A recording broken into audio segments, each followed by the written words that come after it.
torpedo Bang Deddy soal apa itu pertama? Bang, kalau kita lihat secara historis, ada surat kesepakatan antara Raja Inal Siregar, Gubernur Sumatera Utara pada 1992, dan Gubernur Aceh pada saat itu Ibrahim Hasan, dan disaksikan oleh Mendagri Jenderal Purnawirawan Rudini pada saat itu, terkait 4 pulau ini, Pulau Panjang, Mangkir Gadang, Mangkir Getek, dan Lipan, itu masuk ke wilayah Kabupaten Aceh Singkil, Provinsi Aceh. Dan Sumut tidak punya kewenangan untuk mengutak-atik ini. Kemudian diperkuat lagi dengan Undang-Undang Nomor 11 Tahun 2006 tentang pemerintahan Aceh. Di situ diatur juga tentang tapal batas wilayah Sumut dan Aceh. Lalu diperkuat lagi dengan putusan Mahkamah Agung Nomor 001 PHUM 2013. Artinya dengan 3 dasar ini sebenarnya tidak ada alasan lagi Bang untuk memperdebatkan status kepemilikan pulau ini Bang. Ya. Ada Undang-Undang Nomor 14 juga tentang daerah tingkat 2 Aceh Singkil. Ya. Jadi ada tambahan di situ. Artinya sudah lengkap Bang. Kenapa Bang? Kalau bicara tentang formal yuridis, ya analisis yuridis, baik yuridis material maupun yuridis formil, sebenarnya banyak sekali alasan. Secara undang-undang, secara regulasi, sebenarnya yang harusnya membuat kita nggak perlu mengutak-atik ini, ya. Lalu kemudian tiba-tiba ujuk-ujuk, kenapa saya katakan ujuk-ujuk? Karena tanpa proses pelibatan stakeholder, para pihak secara memadai, kemudian Kementerian Dalam Negeri potong kompas, cetek, putusin. Ya, tidak ada dialog para pihak. Harusnya kan Kementerian Dalam Negeri berdialog dengan Pemprov Aceh, Nangro Aceh Darussalam, dan DPRA. Lalu dengan pemerintah Kabupaten Singkil dan masyarakat. Dengar dulu semua pandangannya bagaimana. Tidak bisa hanya kekuasaan administratif yang dimiliki oleh menteri lalu dia memutuskan itu. Itu artinya tidak due process of law. Ya, tidak merupakan proses administrasi hukum yang benar gitu loh. Kalau menurut saya. Dan ini kan juga aneh. Mereka katanya kenapa tiba-tiba mereka melakukan itu? Karena katanya perlu untuk administrasi untuk disampaikan pada PBB. Ini kan logika yang menurut saya nggak nyambung. Ada kebutuhan menyampaikan kepada PBB tentang wilayah, kode dan segala macam. Tapi kan nggak pernah di sana diminta supaya ini dimasukkan ke Sumatera Utara gitu loh. Jadi apa urusannya ini dengan kebutuhan kita melaporkan secara administratif ke PBB? Jadi itu alasan yang ditarik-tarik seolah-olah ini bukan hanya tanggung jawab Kemendagri. No, saya bilang tanggung jawab Kemendagri gitu. Emang lagi musim sekarang suka menabrak-nabrak aturan. Iya, kan gini nih. Kalau tidak ada apa-apa di pulau itu, nggak mungkin Sumatera Utara pengen ngambil. Bener Bang. Nggak mungkin Sumatera Utara mau dikasih sama Mendagri pulau itu. Ini buat kalian lah. Kenapa? APBD dia pun tak cukup bikin wilayah Sumatera Utara ini bagus. Lihat Pulau Nias, seperti yang saya bilang di TikTok saya. Pulau Nias kayak begitu kondisi infrastrukturnya. Lalu nambah 4 pulau. Emang lu punya duit? Enggak juga. Wilayah itu cukup luas Sumatera Utara. Bahkan pengen dimekarkan menjadi setidaknya 2 lagi provinsi. Apa yang buat Sumatera Utara pengen? Karena kalau yang saya lihat dari rekaman video Pak Yusril, dia mengatakan bahwa usulan itu dari Sumatera Utara. Bentar Bang, kalau kita bicara motif itu nanti Bang. Kita bicara legal formal dulu Bang. Nah, tadi kan saya udah jelas. Saya membuat 8 halaman ya, analisa baik dari sisi kesejarahan, ya sejarah penguasaan 4 pulau ini, lalu sampai analisis yuridis material maupun formil, analisa sosiologis dan sebagainya, semua saya sudah lakukan. Dan kesimpulan saya tidak ada landasan hukum yang memadai bagi gubernur tanpa melalui proses yang seharusnya lalu memutuskan untuk pindah kepemilikan. Berarti bisa dibilang Kemendagri ini inkonstitusional. Menurut saya, karena ada undang-undang yang dia juga harus perhatikan. Tadi undang-undang pembentukan provinsi Aceh. Undang-undang pemerintahan Kabupaten Singkil. Lah itu kan formatnya undang-undang statusnya. Lah ini cuma keputusan Menteri Dalam Negeri. Gimana ceritanya? Iya kan? Harusnya kalau mau ubah aja dulu undang-undangnya. Dan untuk sampai ke sana, ajaklah diskusi orang Aceh. Karena sampai sekarang pemerintah Aceh Singkil sudah mengeluarkan APBD di wilayah itu. Ya. Emangnya pemerintahan Tapanuli Selatan pernah keluarkan APBD untuk pulau itu? Tapanuli Tengah. Kan nggak ada. Jadi secara yuridis formil tidak ada alasan yang kuat bagi Kementerian Dalam Negeri memindahkan kepemilikan itu. Itu secara secara hukum perundang-undangan. Meskipun misalnya Pak Yusril mengatakan tidak ada itu kaitannya legitimasinya dari undang-undang yang tahun 56 gitu ya. Tapi kan bukan ke situ, di bawahnya masih ada. Dan di luar daripada masalah hukum dan perundang-undangan, ada banyak aspek yang harus dilihat oleh Kemendagri. Tadi aspek sosiologis, ya. Kita tahu bahwa itu tadi interaksi masyarakat di sana. Kebanyakan yang pergi ke sana, termasuk tadi APBD-nya itu kan Kabupaten Singkil, Kapten kan tidak. Lalu apalagi? Kita tahu bahwa masyarakat yang berdiam di pulau itu sebenarnya tidak ada masyarakat yang berdiam ya, tidak signifikan jumlahnya gitu loh. Tetapi ini kan menyangkut pride satu masyarakat, satu kaum yang selama ini mereka miliki lalu diambil, kan menimbulkan kemarahan. Ngamuk lah bang. Walaupun itu dia nggak pakai, misalnya gue punya tanah tuh nggak gue gunakan, terus ada orang ambil di situ, dia bikin rumahnya di situ, marah nggak kita? Kan marah dong. Itu secara sosiologis, secara psikopolitik. Ini pemerintahan baru, tentunya perlu keamanan, perlu stabilitas. Lah tiba-tiba kita sedang merobek luka, ya, antara Aceh dengan pemerintah pusat dan Aceh dengan Sumatera Utara. Ini apa-apaan? Padahal udah lama mesra nih bang. Udah lama mesra, tidak ada masalah. Kan gitu nih. Sebentar lagi kita akan mengubah merevisi atau memperpanjang Undang-Undang Keistimewaan Nanggro Aceh Darussalam. Kenapa tidak di sana dibicarakan?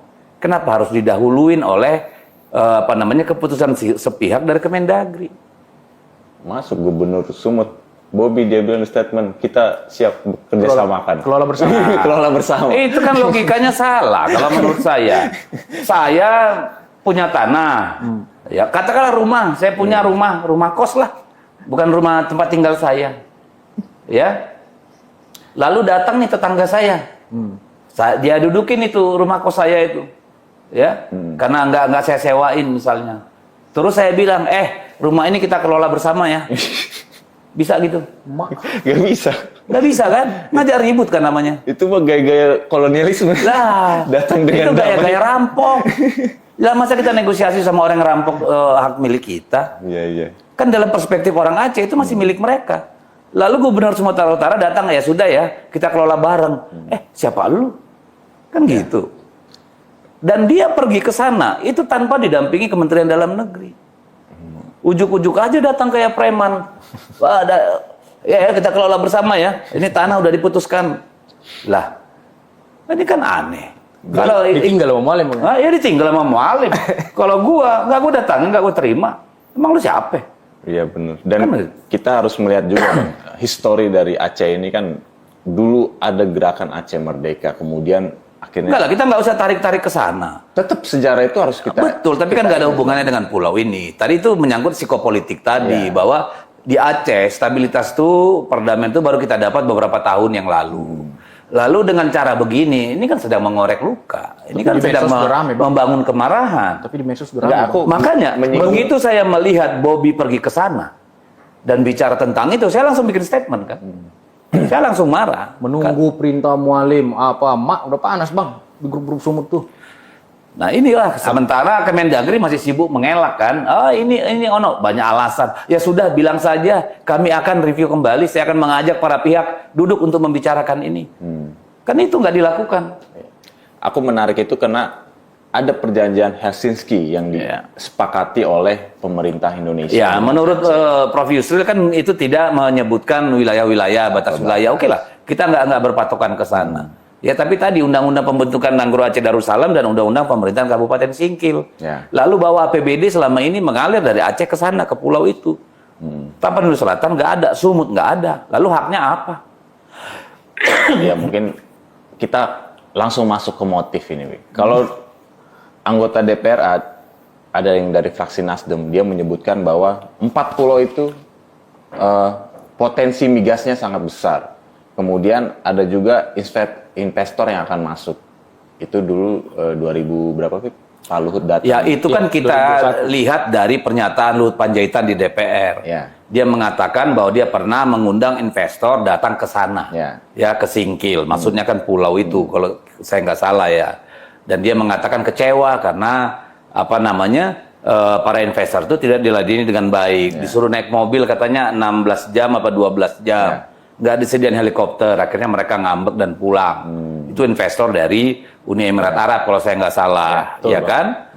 Lalu kemudian itu hilang, tiba-tiba Bobby datang, minta, kita kelola bersama. Kalau di pulau itu beneran nggak ada harta karun, emangnya Bobby mau ngambil tuh pulau? Kalau menurut apa informasi yang abang dengar? Ya itu tadi, kita berpatokan aja pada pernyataan Luhut Panjaitan bahwa di sana ada potensi yang investor bisa kelola. Tapi kemarin diwawancarain lagi tuh Bang, yang terbaru Bang. Itu kan 2021 itu Bang. Yang terbaru lagi dia bilang cuma mau bangun resortnya orang WA ini katanya. Ya nggak ngerti lah saya. Ya kan kita nggak tahu. Wartawan nanya lagi Bang, apakah ada potensi migas di sana? Oh kalau gitu saya belum tahu katanya. Loh, kalau cuma bangun resort, katanya, Bang. Ngapain dia ke sana? Emang mengharapkan turis dari mana? Nah, itu kan menurut saya belum tentu benar. Bisa jadi Pak Luhut nggak jujur. Ngapain orang dari UEA bangun resort di tempat yang orang Indonesia pun nggak pergi ke sana. Yang pergi ke sana kan cuma nelayan. Ya sama wisatawan lokal. Emang apa kelebihannya? Karang nggak ada, indah banget nggak ada. Sangat jauh dari bandara manapun. Betul. Mau bangun resort apa di sana? Darat paling aksesnya ke sana. Hah? Darat gimana? Untuk nyebrang lagi? Enggak, kalau mau datangin wisatawan kan paling dari Medan, dari mana? Kan darat. Iya, darat. Siapa mau ke sana, ke Danau Toba aja orang dari Medan capek. Lu ada-ada saja. Jadi saya nggak percaya tuh apa yang disampaikan Luhut bahwa mau bangun resort. Karena apalagi ini investornya dari UEA sana. Pasti barang besar. Pasti sesuatu yang besar dan sesuatu yang terkait dengan keahlian mereka. Membangun resort di Bali aja kali mereka jelas duitnya kembali. Soal motif berarti ada puzzle yang hilang, masih ada tanya-tanya. Ada ketidakjujuran di sana gitu aja. Karena nggak mungkin tiba-tiba ujuk-ujuk ini barang langsung diketok, kemudian running. Kayak satu tarikan napas, Gubernur Sumut bilang, oke, kita kelola bersama, pemerintah pusat mengumumkan, ini kayaknya, tapi hanya Gubernur Aceh. Nah ini logikanya lah, kalau itu mau resort, lalu Gubernur Sumut bilang ayo kita kelola bersama. Sekarang saya kasih tahu, ini Gubernur Sumatera Utara gagal dalam melindungi pariwisata. Danau Toba itu akan dicabut status geoparknya. Ya, bayangkan status geopark UNESCO itu akan dicabut oleh PBB. Karena apa? Tidak terawat, tidak sesuai standar internasional. Lah dia mau pergi bangun resort ke Pulau Mangkir Gadang, nggak masuk akal.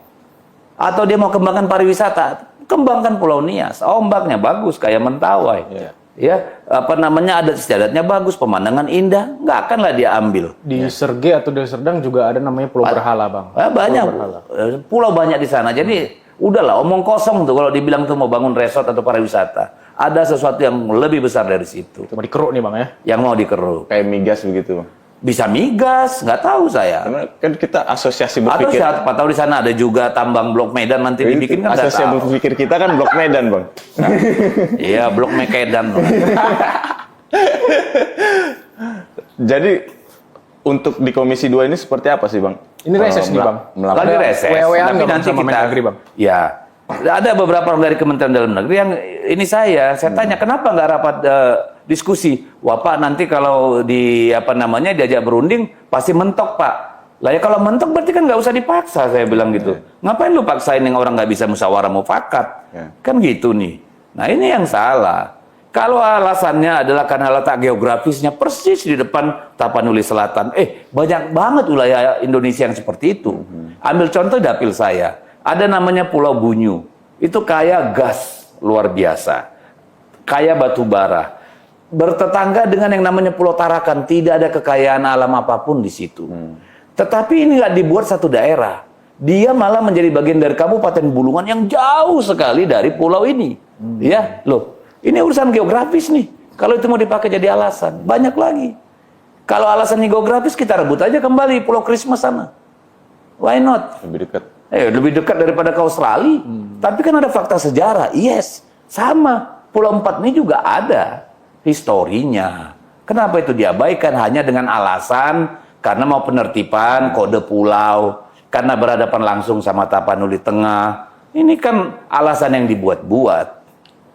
Tapi informasi yang Bang dengar, yang mengusulkan ini ke Kemendagri siapa, Bang? Loh, dari video yang saya lihat pernyataannya Prof. Yusril, Menko Hukum dan HAM itu yang mengusulkan Sumatera Utara. Nanti cek, saya ada videonya di TikTok ya, kalau saya nggak salah, itu mengatakan bahwa